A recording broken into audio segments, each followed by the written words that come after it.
ಎಲ್ರಿಗೂ ನಮಸ್ಕಾರ. Those are watching our channel for the very first time, please do subscribe, share and turn on the bell icon to get notification first.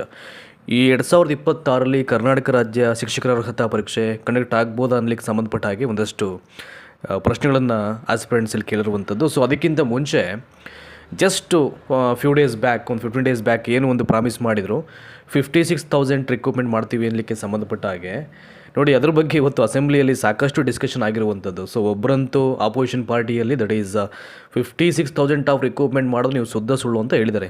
ಭಾಳ ಚೆನ್ನಾಗಿ ಹೇಳಿದರೆ ಅವರು. ಏನೇನು ಆಗಬೇಕಿತ್ತು, ನೀವು ಎಲ್ಲಿ ಏನು ಇಡಬೇಕಿತ್ತು, ಏನು ಇಟ್ಟಿಲ್ಲ, ಬಟ್ ಹೇಗೆ ಬಿಲೀವ್ ಮಾಡೋದು ಅನ್ನೋಕ್ಕೆ ಸಂಬಂಧಪಟ್ಟ ಹಾಗೆ ಅದು ಆ್ಯಕ್ಚುಲಿ ನಾವು 9:30 ಮೇಲೆ ಅದು ವಿಡಿಯೋ ಅಪ್ಲೋಡ್ ಆಗುತ್ತೆ, ಅದನ್ನು ನೋಡಿ ನಿಮ್ಗೆ ಅರ್ಥ ಆಗುತ್ತೆ.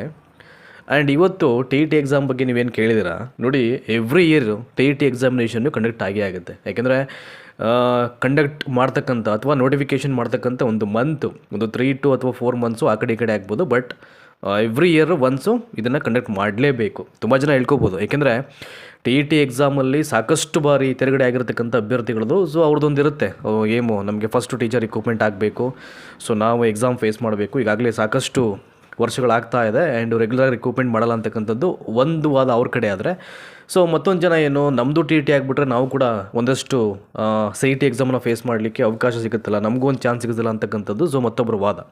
ಸೊ ಎರಡೂ ಅಭಿಪ್ರಾಯಗಳು ಬಟ್ ಸರಿ ಇದೆ. ಆದರೆ ಒಂದು CET ಎಕ್ಸಾಮಿನೇಷನ್ಗೆ, ಒಂದು ಶಿಕ್ಷಕರ ನೇಮಕಾತಿ ಪರೀಕ್ಷೆಗೆ ಬೇಕಾಗಿರ್ತಕ್ಕಂಥ ಈ ಅರ್ಹತಾ ಪರೀಕ್ಷೆ ಅಭ್ಯರ್ಥಿಗಳ ಸಂಖ್ಯೆ ಗಣನೀಯವಾಗಿ ಜಾಸ್ತಿ ಆದಾಗ ಅದನ್ನು ಇನ್ನೂ ಹೆಚ್ಚು ಮಾಡೋದಕ್ಕೆ ಬದಲಾಗಿ ಏನು ಮಾಡಬೇಕು? ಸೊ ಏನು ಈಗಾಗಲೇ ಸಾಕಷ್ಟು ಅಭ್ಯರ್ಥಿಗಳು ಅವೈಲೇಬಲ್ ಇದ್ದಾರೆ ಶಿಕ್ಷಕರ ನೇಮಕಾತಿ ಪರೀಕ್ಷೆಗಳಿಗೆ. ಅಂದರೆ ಇವರೇನು ಕಾಲ್ಫರ್ ಮಾಡ್ತಾರೆ, ಇನ್ ಕೇಸ್ ನೋಟಿಫಿಕೇಷನ್ ಮಾಡಬೇಕು ಅಂತ ಏನು ಪ್ಲ್ಯಾನ್ ಮಾಡಿದ್ದಾರೆ ಎಜುಕೇಷನ್ ಡಿಪಾರ್ಟ್ಮೆಂಟಲ್ಲಿ, ಅದಕ್ಕೂ ಮೀರಿ TET ಅಭ್ಯರ್ಥಿಗಳಿದ್ದಾರೆ ಈಗ, ಪಾಸ್ ಆಗಿರ್ತಕ್ಕಂಥ ಅಭ್ಯರ್ಥಿಗಳು. ಸೊ ಹಂಗೆ ನೋಡ್ಲಿಕ್ಕೆ ಹೋದರೆ ಸೊ ಇದೇ ಪ್ರಶ್ನೆ ಮಾಡ್ತಿರುವಂಥದ್ದು.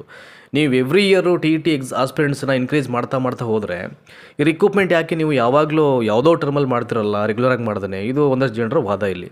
ನೋಡಿ, 2025 ಡಿಸೆಂಬರ್ 7ನೇ ತಾರೀಕು TET ಎಕ್ಸಾಮಿನೇಷನ್ ಕಂಡಕ್ಟ್ ಆಗಿತ್ತು, ನಿಮಗೆಲ್ಲ ಗೊತ್ತೇ ಇದೆ. ಬಹಳ ಬೇಗ ಅರ್ಹತಾ ಪರೀಕ್ಷೆ ಎಲ್ಲ ಪ್ರಕ್ರಿಯೆಗಳನ್ನು ಬೇಗ ಮುಗಿಸ್ಬಿಡ್ತಾರೆ. ಸೊ ಅವತ್ತೇ ಆನ್ಸರ್ಸ್ ಬಿಡುಗಡೆ ಆಗುತ್ತೆ. ಅದಾದ ಸ್ವಲ್ಪ ದಿನ ನಂತರದಲ್ಲಿ ಐ ಥಿಂಕ್ ಅಬ್ಜೆಕ್ಷನ್ ಫೈಲ್ ಮಾಡಲಿಕ್ಕೆ ಅವಕಾಶ ಆಗುತ್ತೆ, ಮತ್ತು ಫೈನಲ್ ಆನ್ಸರ್ಸ್ ಬರುತ್ತೆ. ಅದಾದ ನಂತರದಲ್ಲಿ ಇಮಿಡಿಯೇಟು ಕೆಲವೇ ದಿನಗಳಲ್ಲಿ ಸರ್ಟಿಫಿಕೇಟ್ ವಿಂಡೋ ಓಪನ್ ಆಗಿಬಿಡುತ್ತೆ. ಸೊ ಬಹಳ ಬೇಗ ಮಾಡಿದ್ರು, ಯಾಕಂದರೆ ತುಂಬ ಲೇಟ್ ಆಗಿತ್ತು, ಹಾಗಾಗಿ ಬಹಳ ಬೇಗ ಮಾಡ್ತಾರೆ. ಆ್ಯಂಡ್ ಈಗ ಮತ್ತೆ 2026ರಲ್ಲಿ ಈಗ ಪ್ರೆಸೆಂಟ್ ಇಯರ್ ಏನು ನಡೀತಾ ಇದೆ, ಯಾರು ಕಾಲ್ಫರ್ ಆಗ್ಬೋದು ಅಂತ ಅಂದ್ಬಿಟ್ಟು. ಆ್ಯಕ್ಚುಲಾಗಿ ಮುಂಚೆ ಎಲ್ಲ ಏನಾಗ್ತಾ ಇತ್ತು, so June, July, August, September ಈ ಬಿಟ್ವೀನ್ ಒಳಗಡೆ ಕಾಲ್ಫರ್ ಆಗ್ತಾಯಿತ್ತು TET ಎಕ್ಸಾಮಿನೇಷನ್ನು. ಯಾವುದೋ ಒಂದು ವರ್ಷದಲ್ಲಿ ಮೇ ಬಿ ಆಗಸ್ಟಲ್ಲಿ ಏನೋ ನೋಟಿಫಿಕೇಷನ್ ಆಗಿ I think 2 months after 2 months notification exam conduct ಮಾಡಿದರು. ಹಾಗಾಗಿ ಪ್ರತಿ ವರ್ಷ ಏನಾಗುತ್ತೆ, ಅದು ಇದೇ ತಿಂಗಳು ನೋಟಿಫಿಕೇಷನ್ ಆಗುತ್ತೆ ಅಂತ ಹೇಳಲಿಕ್ಕಾಗಲ್ಲ. ಸೊ ದಯಮಾಡಿ ಅದು TET ಆಸ್ಪಿರೆಂಟ್ಸ್ಗೆ ಒಂದಷ್ಟು ಗೊತ್ತಿರಲಿ. ಏಕೆಂದರೆ ನೀವು ಯಾವುದೇ ಡೇಟಾ ತೆಗೆದು ನೋಡ್ಕೊಳ್ಬೇಕಾರೆ, ಸೊ TET ಎಕ್ಸಾಮಿನೇಷನ್ ನಮ್ಮ ಸ್ಟೇಟಲ್ಲಿ ಕಂಡಕ್ಟ್ ಆಗಲಿಕ್ಕೆ ಆರಂಭವಾದಂಥ ವರ್ಷದಿಂದ ಹಿಡಿದು ಆ್ಯಂಡ್ ಟಿಲ್ ಏನು 2025 ಡಿಸೆಂಬರ್ 7ನೇ ತಾರೀಕು ಕಂಡಕ್ಟ್ ಆಗಿತ್ತು ಎಕ್ಸಾಮ್, ಅಲ್ಲಿವರೆಗೆ ತೊಗೊಂಡ್ರೆ ನೀವು ಡೇಟಾನ, ಸೊ ಯಾವುದೂ ಅದೇ ಮಂತ್ಗೆ ಕಂಡಕ್ಟ್ ಮಾಡಿಲ್ಲ ಅಥವಾ ಅದೇ ಮಂತಲ್ಲಿ ಸರಿಯಾದ ರೀತಿಯಲ್ಲಿ ನೋಟಿಫಿಕೇಷನ್ ಮಾಡಿಲ್ಲ. ಒಂದಷ್ಟು ಆ ಕಡೆ ಈ ಕಡೆ ಆಗುತ್ತೆ, ಏಕೆಂದರೆ ಸರ್ಕಾರದ ಬೊಕ್ಕಸಕ್ಕೆ ಹಣ ಹೋಗೇ ಹೋಗುತ್ತೆ. ಯಾಕೆಂದರೆ ನೋಡಿ, TET ಅಂತಕ್ಕಂಥದ್ದು ಕೇವಲ ಇದೊಂದು ಅರ್ಹತಾ ಪರೀಕ್ಷೆ ಆದ್ದರಿಂದ ಯಾವುದೇ ಕಾರಣಕ್ಕೂ ಇದನ್ನು ಕಾಲ್ಫರ್ ಮಾಡೋದನ್ನು ಸ್ಟಾಪ್ ಮಾಡೋದೇ ಇಲ್ಲ. ಏಕೆಂದರೆ ಎಷ್ಟು ದುಡ್ಡು ಹೋಗುತ್ತೆ ಸರ್ಕಾರಕ್ಕೆ ಅಂತಂದರೆ ನೀವು ಊಹೆಗೂ ಮೀರಿದಂಥ ಅಮೌಂಟ್ ಹೋಗುತ್ತೆ. ನೋಡಿ, ಆಸ್ಪಿರೆಂಟ್ಸು ಎವ್ರಿ ಇಯರ್ ಜಾಸ್ತಿ ಆಗ್ತಾ ಇರ್ತಾರೆ. ಆಸ್ಪಿರೆಂಟ್ ಜಾಸ್ತಿ ಆಗ್ತಾ ಏನಾಗುತ್ತೆ, ಸರ್ಕಾರದ ಬೊಕ್ಕಸ ತುಂಬ್ತಾ ಹೋಗ್ತಾ ಇರ್ತದೆ. ಹಾಗಾಗಿ ಈ ಅರ್ಹತಾ ಪರೀಕ್ಷೆಗಳನ್ನು ಕಾಲ್ಫರ್ ಮಾಡೋದನ್ನು ಯಾವುದೇ ಕಾರಣಕ್ಕೂ ಗೌರ್ಮೆಂಟ್ ನಿಲ್ಲಿಸಲ್ಲ, ಅದನ್ನು ವರಿ ಮಾಡ್ಕೊಳ್ಳೋ ಅವಶ್ಯಕತೆ ಇಲ್ಲ. ಆದರೆ ಶಿಕ್ಷಕರ ನೇಮಕಾತಿ ಮಾಡಿದ್ರೆ ಬಜೆಟಲ್ಲಿ ದುಡ್ಡು ಇರಬೇಕಾಗತ್ತೆ, ಅವ್ರಿಗೆ ಸಂಬಳ ಕೊಡಬೇಕಾಗತ್ತೆ. ಯಾಕಂದರೆ ಇವರು ಜನರು ಕೊಟ್ಟಿರ್ತಕ್ಕಂಥ ಆಶ್ವಾಸನೆಗಳಿಗೆ ಒಂದಷ್ಟು ಹಿಂದೇಟು ಉಂಟಾಗುತ್ತೆ. ಇವೆಲ್ಲವನ್ನು ಅವರು ನೀಟಾಗಿ ಯೋಚನೆ ಮಾಡಿಕೊಂಡು ಪ್ಲ್ಯಾನ್ ಮಾಡುವಂಥದ್ದು. ಅಲ್ಲಿಗೆ ಅರ್ಥ ಮಾಡ್ಕೊಳ್ಳಿ. So CET and TET difference ಏನು ಅಂತ ನಾನು ಹೇಳುವಾಗಲೇ ನಿಮಗೆ ಅದು ಪ್ರಾಕ್ಟಿಕಲಾಗಿ ಒಂಚೂರು ಥಿಂಕ್ ಮಾಡ್ತು ಅಂದರೆ ಗೊತ್ತಾಗ್ಬಿಡುತ್ತೆ.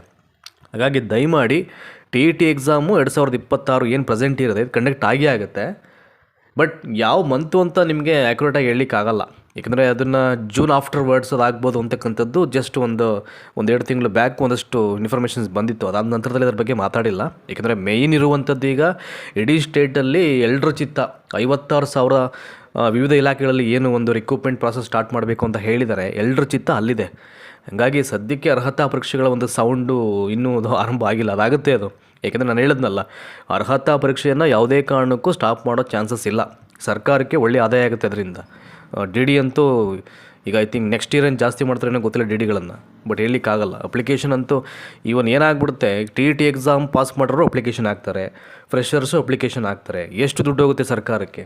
ಸೊ ಯೋಚನೆ ಮಾಡಿ. ಹೀಗಾಗಿ ಕಾಂಪಿಟೇಷನ್ ಹೈಕ್ ಆಗುತ್ತೆ. ಕ್ವಶನ್ ಪೇಪರ್ಸು ಸಮಯ ಎಲ್ಲ ಒಂದು ಕಡೆ ಕೆಲವು ಟರ್ಮಲ್ಲಿ ಈಸಿ ಮಾಡ್ಬೋದು, ಕೆಲವು ಸಲ ಟಫ್ ಮಾಡ್ಬೋದು. ಬಟ್ ಟಿಗಂತೂ ಅಭ್ಯರ್ಥಿಗಳ ಸಂಖ್ಯೆ ಅಂತೂ ಪ್ರತಿ ವರ್ಷ ಇನ್ಕ್ರೀಸ್ ಆಗ್ತಾ ಇರುತ್ತೆ, ಕಡಿಮೆ ಅಂತೂ ಯಾವುದೇ ಕಾರಣಕ್ಕೂ ಆಗಲ್ಲ. ಹಾಗಾಗಿ 2026 ಆಗೇ ಆಗುತ್ತೆ. ತುಂಬ ಜನ ಡಿಸೆಂಬರ್ ಕನ್ಫರ್ಮ್ ಮಾಡಿದಾರಲ್ಲ, ಏನಾದರೂ ತುಂಬ ಲೇಟ್ ಆಗುತ್ತೆ ಹಾಗೆ ಹೀಗೆ ಅಂತ ಇದ್ದಾರೆ.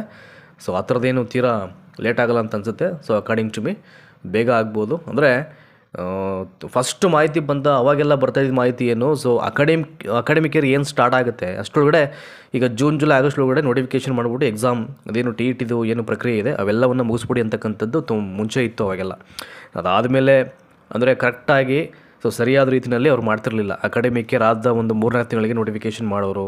ಒಂದೊಂದು ಸಲ ನವೆಂಬರ್ ಟೈಮಲ್ಲೂ ಕೂಡ ಎಕ್ಸಾಮ್ ನಡೆದಿರ್ತಕ್ಕಂಥ ಎಕ್ಸಾಂಪಲ್ ಇದೆ ಈ ಸ್ಟೇಟಲ್ಲಿ. ಹಾಗಾಗಿ ಸೊ ಈ ವರ್ಷದಲ್ಲಿ ಆಗೇ ಆಗುತ್ತೆ ಅದು ಖಂಡಿತವಾಗಲು. ಯಾಕೆಂದರೆ ನೋಡಿ, ಈಗ 2025 ನಿಮಗೆ the last month of the year 2020 confirm ಮಾಡಿರುವಂಥದ್ದು ಅಲ್ವಾ. ಹಾಗಾಗಿ ಒಂದು ವರ್ಷ ಅಂತ ನೀವು ತಗೊಂಡಾಗ ಅದು ಜೂನ್ ಆಫ್ಟರ್ವರ್ಡ್ಸ್ ಆಗ್ಬೋದು ನನ್ನ ಪ್ರಕಾರವಾಗಿ. ಸೊ ಜೂನ್ಗೆ ಆಗುತ್ತೆ ಅಂತ ಹೇಳಲಿಕ್ಕಾಗಲ್ಲ. ಸೊ ಜೂನ್ ಆಫ್ಟರ್ವರ್ಡ್ಸು ಅಥವಾ ಡಿಸೆಂಬರ್ ಒಳಗಡೆ ನೋಟಿಫಿಕೇಷನ್ ಮಾಡ್ತಕ್ಕಂಥ ಸಾಧ್ಯತೆ ಅಂತೂ ಇದ್ದೇ ಇರುತ್ತೆ ಪ್ರತಿ ವರ್ಷ. ಸೊ ಮತ್ತೊಂದು ಸಲ ಹೇಳ್ತಾ ಇದ್ದೀನಿ, ರಿಕ್ರೂಟ್ಮೆಂಟ್ ಎಕ್ಸಾಮ್ ಸ್ಟಾಪ್ ಮಾಡಿಬಿಟ್ರು, ನೋಟಿಫಿಕೇಷನ್ ಮಾಡೋದು ಡಿಲೇ ಮಾಡಿದ್ರು, ಯಾವುದೇ ಕಾರಣಕ್ಕೂ ಟಿ ಎಕ್ಸಾಮ್ ನೋಟಿಫಿಕೇಷನ್ನು ಸ್ಟಾಪು ಮಾಡಲ್ಲ, ಅದನ್ನು ಡಿಲೇ ಮಾಡಲಿಕ್ಕೆ ಹೋಗಲ್ಲ. ಅದರಿಂದ ಸರ್ಕಾರಕ್ಕೆ ಒಳ್ಳೆಯ ಆದಾಯ ಆಗುತ್ತೆ. ನಿಮಗೆ ಗೊತ್ತಲ್ಲ, ಈ ಕೆಸೆಟ್ ಆಗಲಿ ನಮ್ಮ ಟಿ ನೋಟಿಫಿಕೇಷನ್ ಆಗಲಿ, ಇದರಿಂದ ಸರ್ಕಾರದ ಬಗ್ಗಿಸೋಕ್ಕೆ ಒಳ್ಳೆಯ ಹಣ ಅದು ಹೋಗೇ ಹೋಗುತ್ತೆ. ಸೊ ಆ ಹಿನ್ನೆಲೆಯಲ್ಲಿ ಅವ್ರು ಮಾಡೇ ಮಾಡ್ತಾರೆ.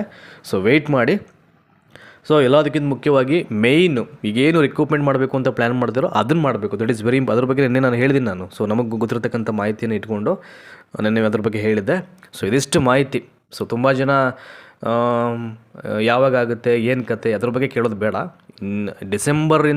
ಡಿಸೆಂಬರ್ನಲ್ಲಿ ಒಂದ್ಸಲ ಈಗ ಕಂಡಕ್ಟ್ ಆಗಿಬಿಟ್ಟಿದೆ. ಈಗ ಅದಾದಮೇಲೆ ಇಮಿಡಿಯೇಟ್ ಅಂತೂ ಸದ್ಯಕ್ಕೆ ಮಾಡಲ್ಲ ಅವರು. ಸೊ ನೀವೇ ಯೋಚನೆ ಮಾಡಿ ಗೊತ್ತಾಗ್ಬಿಡುತ್ತೆ. ಈಗ ಜನವರಿ, ಫೆಬ್ರವರಿ, ಮಾರ್ಚು 3 ತಿಂಗಳಾಗಿದೆ.